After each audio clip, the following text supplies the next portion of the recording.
ceramah ataupun dakwahnya di Garut ini ya. Setelah saya mendengar ceramah beliau, saya semakin ingin menantang beliau ngopi bareng. Makanya kepada saudara-saudaraku semua, dibiasakan kita tuh melihat sesuatu, menyaksikan sesuatu, menonton sesuatu harus tuntas biar nggak gagal paham. Dalam hal ini saya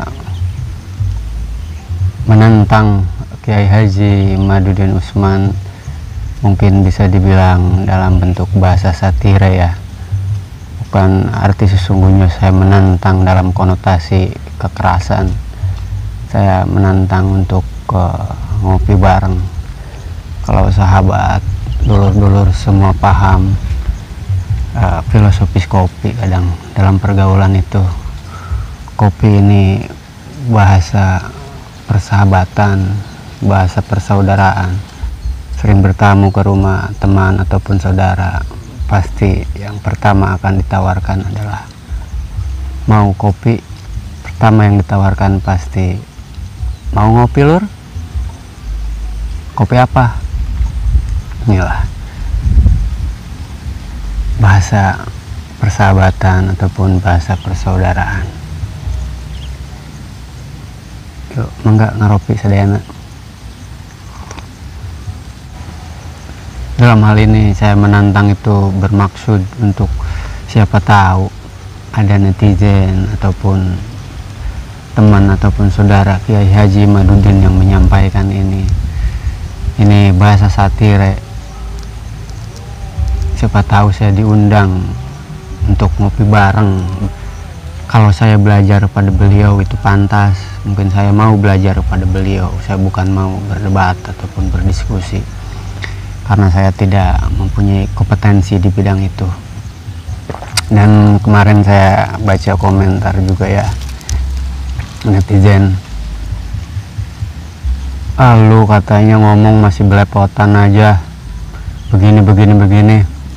Alhamdulillah begini ya Kang, saya diajarkan oleh orang tua saya selalu untuk menjaga lisan. Apa saya berbicara agak pelan, terbata-bata, karena prinsip saya atau prinsip kami di keluarga, letah kudu disatukan akal jeung pikiran. Apunten, ada yang ngerti bahasa Sunda di sini? Kalau nggak ada yang ngerti bahasa Sunda, saya tidak akan pakai bahasa Inggris untuk mengartikannya, karena saya pun tidak bisa.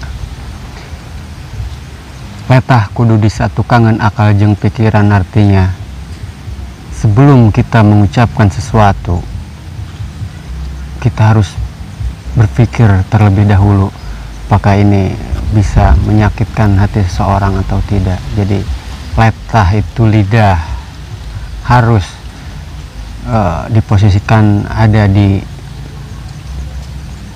belakang akal dan pikiran. Jadi kita dahulukan akal dan pikiran, kita berpikir dulu baru kita bicara. Makanya saya pelan-pelan, sangat pelan sekali bicara, hati-hati. Dan pengajaran orang tua saya alhamdulillah di era ataupun di zaman sekarang ini sangat berguna ataupun sangat bermanfaat.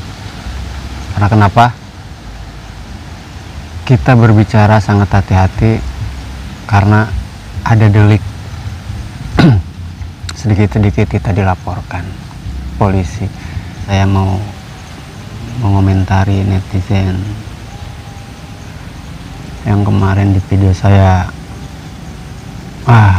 katanya lo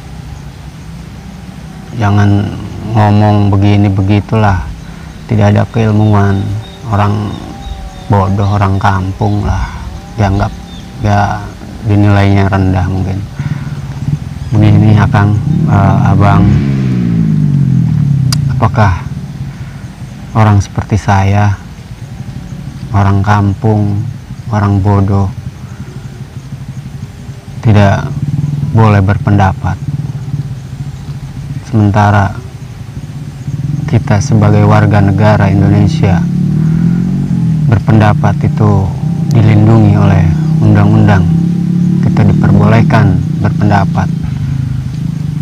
selama berpendapat itu masih dalam batas-batas kewajaran, masih dalam batas-batas kemanusiaan, tidak menyakiti, tidak menghina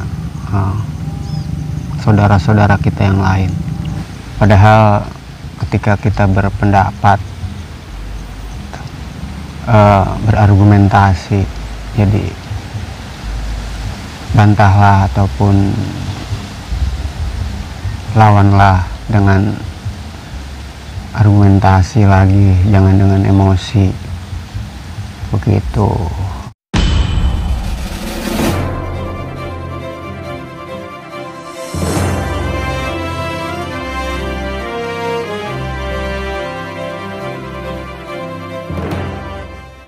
Wa man fi ma'nahuma indal ulama wa huwal masyayikh.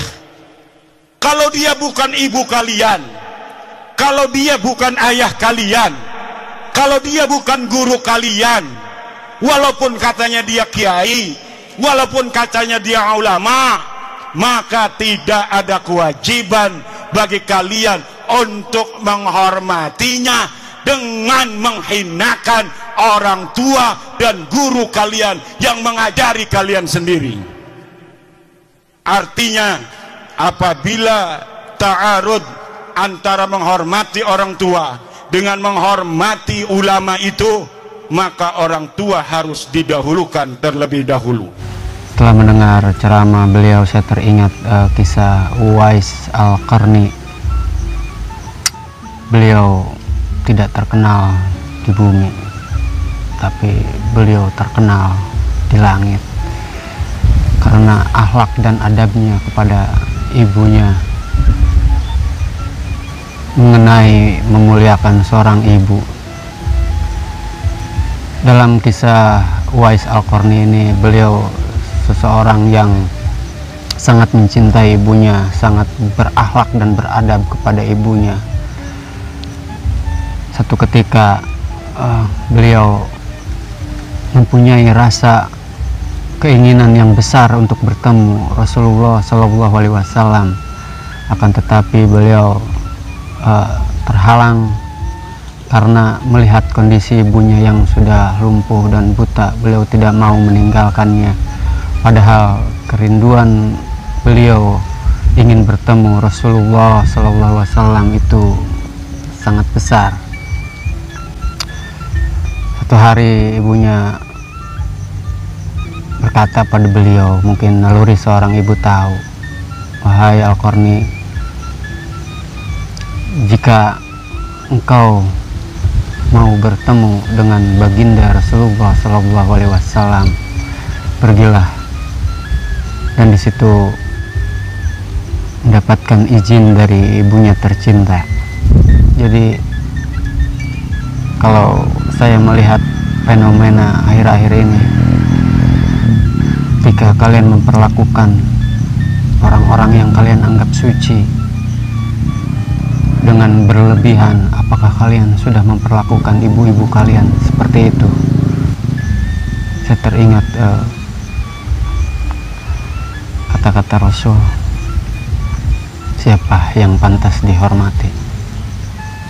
Ibumu, ibumu, ibumu, baru bapakmu. Subhanallah. Terkadang kita sudah tidak adil memperlakukan orang tua kita sendiri. Kita lebih hormat kepada orang-orang yang dianggap suci. Kita lebih bersimpuh, lebih bersujud kepada orang-orang suci dibanding kepada ibu, pada ibu kalian sendiri, pada ibu kita sendiri. Astagfirullahaladzim. Ummi, ummi, ummi, begitu kata Rasulullah SAW.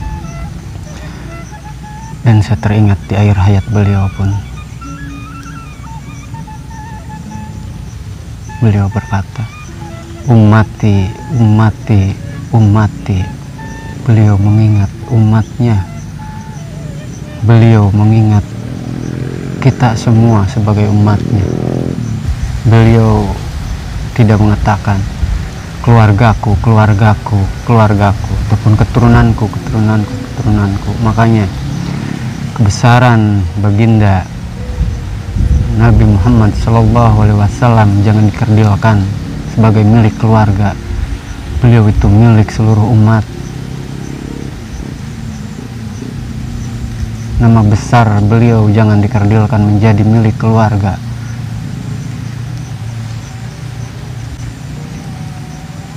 Beliau milik kita semua, junjungan kita semua.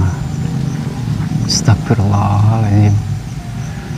Baiklah, pada para netizen ataupun saudaraku semua,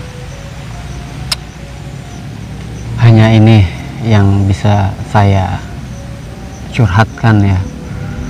Saya di sini tidak bermaksud untuk menggerusi apapun. Nauzubillah min dzalik, summa nauzubillah min dzalik. Saya bukan siapa-siapa. Jika ada kata-kata saya yang salah ataupun menyinggung perasaan saudara-saudaraku semua, saya mohon dibukakan pintu maaf yang selebar-lebarnya. Saya mohon kita semua saudara, ayolah kita gunakan hati dan akal pikiran kita. Saya hanya mau berpesan, ketika ada cinta di hati, bukan berarti harus menghilangkan akal di kepala. Banyak dalam ayat Al-Quran berbunyi, untuk orang-orang yang berakal, untuk orang-orang yang berpikir. Allah Subhanahu wa Ta'ala memerintahkan kita untuk menggunakan akal dan pikiran kita. Bagaimana Allah sudah memberikan kita perangkat itu, harus kita gunakan. Jangan terlalu mengedepankan perasaan, emosi, dan hal-hal yang bisa menjerumuskan kita kepada kehancuran, pada perpecahan. Baiklah, akhirul kalam. Assalamualaikum warahmatullahi wabarakatuh. Sampurasun. Wilujeng wayaki.